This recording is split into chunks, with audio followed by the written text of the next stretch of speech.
सोमनाथ म्हणजे 12 ज्योतिर्लिंगांपैकी प्रथम स्थापित झालेले ज्योतिर्लिंग। चंद्रदेव यांना राजा दक्षने दिलेल्या शापातून मुक्त होण्यासाठी चंद्रदेवाने स्थापित केलेले हे पहिले ज्योतिर्लिंग। चंद्राचे दुसरे नाव सोम आहे, यामुळे या ज्योतिर्लिंगाला सोमनाथ हे नाव पडले। या मंदिरात प्रचंड ऊर्जा आहे, त्या ऊर्जेचा अनुभव मला देखील आला, जो मी पुढे व्हिडिओमध्ये सांगेलच। येथे येताना तर मी एकटाच आलो होतो, पण येथून जाताना आम्ही 3 लोक सोबत, त्यातील एक गावकरी तर दुसरा आमच्याच जिल्ह्यातील होता। अडचणीत असताना देखील देव किती साथ देतो हे तुम्हाला या व्हिडिओमध्ये कळेल। अवधूत चिंतन श्री गुरुदेव दत्त। हर हर महादेव।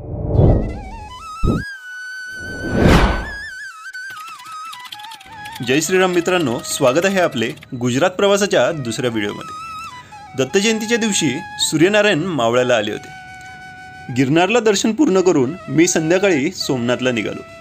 इथून रिक्षा लवकर मिळत नव्हती, थोड्या वेळाने रिक्षा मिळाली। रिक्षाने रेल्वे स्टेशनकडे निघालो, तोपर्यंत उशीर झाला होता व त्यावेळेस रेल्वे हुकली। मी अर्धा तास तेथेच थांबलो व विचार केला की आता रेल्वे लेट आहे, तर बसने जाण्याचा विचार केला व लगेच तेथून बस स्टँडवर जाण्याचा निर्णय घेतला। गुगल मॅपनी मला खूपच सामसूम रस्ता दाखवला। तेथून जाताना थोडी भीती वाटत होती, कारण एकतर अनोळखी ठिकाणी आणि तो रस्ता रेल्वे ट्रॅकच्या बाजूने होता। पुढे मी रेल्वे क्रॉसिंग गेटवर पोहोचलो व त्यापुढेच बस स्टॉप होता। मला तेथे सोमनाथकडे जाणाऱ्या गाड्यांची अनाउन्समेंट ऐकू आली। ते गुजराती भाषेत बोलत असल्यामुळे मला लवकर कळून आले नाही। तिकडे सोमनाथ नाव लिहिलेली एक बस होती। त्या बसजवळ गेल्यावर कंडक्टरने मला सांगितले की ही बस सोमनाथवरून आली आहे, ती समोर जी चालली आहे ती सोमनाथकडे निघाली आहे। मी घाईघाईत पळत पळत त्या गाडीकडे गेलो। त्यांना थांबवण्यास बोलत होतो, पण त्यांनी काही गाडी थांबवली नाही। दुसरी बस ही 45 मिनिटाच्या अंतरावर होती।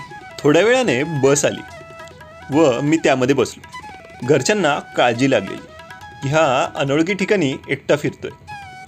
घरचे देवाकडे विनंती करत होते की याला कोणतरी सोबत भेटू द्या।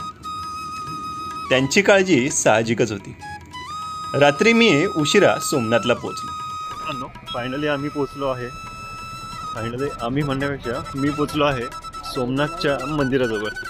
तर आता आम्ही रूम सापडण्यासाठी चाललो आहे। बस स्थानकावर मला एक माझ्याच वयाचा एक मुलगा भेटला। तो मला विचारू लागला की यहाँ पे संस्थान के रूम कहाँ पर है। तर मीही त्याला बोललो की मे बी वही ढूंढ रहा हूँ, चलो साथ में ढूंढते।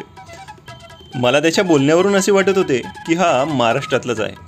तर मी त्याला विचारलं की तू कुठला आहे, तर त्याने मला सांगितलं की मी नगरचा आहे। त्याला मी बोललो की मी देखील नगरचाच आहे, चल आपण सोबतच रूम सापडूया। यावेळी या ठिकाणी मोठा सत्संग सुरू होता, त्यामुळे आजूबाजूच्या सर्वच रूम फुल झाल्या होत्या। आम्ही खूप वेळ रूम सापडत होतो, पण मिळायला तयार नव्हतं। शेवटी दमून एका ठिकाणी रूम मिळाली व आम्ही तेथेच राहण्याचं ठरवलं। बाहेर जेवण झाल्यावर रूमवर जाऊन पडल्या पडल्यात झोप लागली, कारण खूप दमलो होतो। दुसऱ्या दिवशी सकाळी आवरून आजूबाजूचा परिसर निहाळला व मंदिराकडे निघालो। फायनली आम्ही हॉटेलमधून चेकआउट करतोय। तर आपल्याला एक मित्र भेटला आहे अनिकेत, त्याच्यासोबतच पुढचा प्रवास करणार होता आपण। आम्ही असंच गल्लीबोळातून चालत चालत मंदिरापाशी पोहोचलो। मंदिराबाहेर कपाळावर मस्त चंदनाचा टिळा लावला। मागं मंदिर आहे, पुढून प्रवेशद्वार आहे, तर इकडून आतमध्ये जाणार आहोत आपण। मंदिरात मोबाईल फोन व बॅग नेण्यास परवानगी नाही, त्यामुळे आम्ही मंदिराबाहेर असलेल्या लॉकरमध्ये मोबाईल व बॅग्स ठेवल्या। पुढे चालत चालत आम्ही मंदिराच्या गर्भगृहात प्रवेश केला।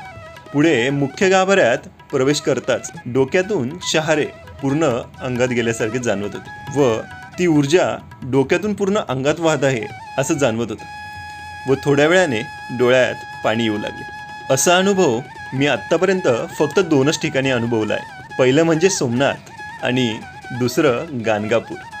ही दैवी ऊर्जा इतकी शक्ती झाली होती की त्या ऊर्जाने पूर्ण मस्तकच शांत करून टाकले होते. येथून बाहेर जाण्याची इच्छाच होत नव्हती. मला या ऊर्जेची आजही भूक आहे. मला असा अनुभव पुन्हा पुन्हा घेऊ वाटतो. दर्शनानंतर आम्ही बाहेर बसलो. मंदिर परिसरात प्रसाद घेऊन शेवटी आम्ही मंदिराबाहेर निघालो. पुढे आम्ही नाश्ता केला. नंतर मोबाईल घेऊन समुद्रकिनारी गेलो. येथे जाताच सोमनाथ मंदिरात आरती चालू झाली. आरती चालू झाली. त्या आरतीचा आवाज बाहेर समुद्रकिनारी देखील येत होता. तेथून आम्ही मंदिराचे व्हिडिओ तसेच समुद्राचे व्हिडिओ काढून तेथून निघालो. या रोडने सरळ गेल्यास तो नदी संगमापर्यंत जातो. पुढे आम्ही लॉकरमधून बॅग घेतल्या. यापुढे आम्ही अहिल्याबाई होळकरांनी बांधलेल्या सोमनाथ मंदिरात गेलो. तेथे गर्दी होती. तेथे दर्शन करून आम्ही पुढे जेवलो. येथे आमचं नदी संगमावर जायचं राहिलंच. सोमनाथचं दर्शन घेऊन आता आम्ही पुढे चाललोय. आता इथून पुढे द्वारकाची बस पकडून आपण द्वारका फिरणार आहोत. पुढे बस स्टँडवर आलो. तेथे 2 बस येऊन गेल्या. एक फुल होती तर दुसऱ्या बसला 5 तासाऐवजी 8 ते 9 तासाचा रूट होता. 1 तास थांबल्यानंतर आम्ही प्रायव्हेट बस बघायला लागलो. तर एक आश्चर्यच झालं. या ठिकाणी बस सापडत असताना आम्हाला आपले गावकरी हरदास भेटलेत. आता त्यांच्यासोबतच आपण आता पुढचा प्रवास करूया द्वारकेपर्यंत. यांच्यासोबत आपण आधी देखील हरिहर केशव गोविंद बन येथील व्हिडिओ बनवले आहेत. यांना या प्रवासाची माहिती होती, त्यामुळे आम्ही निश्चिंत झालो. इतक्या अनोळखी ठिकाणी देखील अनेक ओळखीचे चेहरे भेटणे हा दैवी चमत्कारच वाटला. थोड्या वेळ आम्ही गप्पा मारल्या व एक व्यक्ती आमच्याकडे आला व विचारलं, द्वारकेला बसने यायचं आहे का? त्यानंतर आम्ही बसची थोडी विचारपूस करून स्लीपर AC बसने द्वारकेकडे निघालो. हा 5 ते 5.5 तासाचा प्रवास पूर्ण करून आम्ही पोहोचलो द्वारकेला. येथे पोहोचेपर्यंत अंधार झाला होता.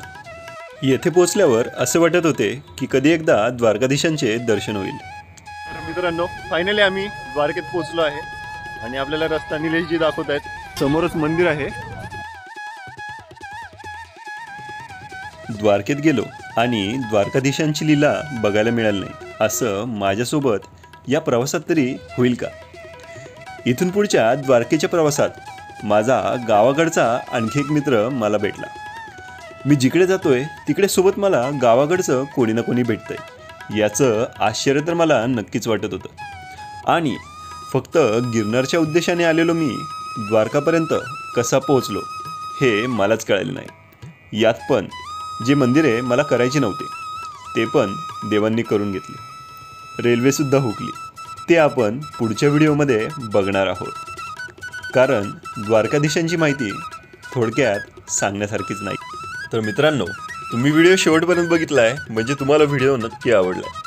तर व्हिडिओला लाईक करा व तुमच्या प्रतिक्रिया कमेंटमध्ये नक्की सांगा. व्हिडिओला आपल्या प्रियजनांसोबत शेअर करायला विसरू नका. पुढील व्हिडिओ बघण्यासाठी चॅनलला सबस्क्राईब करून बेल आयकॉनवर क्लिक करा जेणेकरून तुम्हाला नोटिफिकेशन येईल. व्हिडिओ शेवटपर्यंत बघितल्याबद्दल धन्यवाद.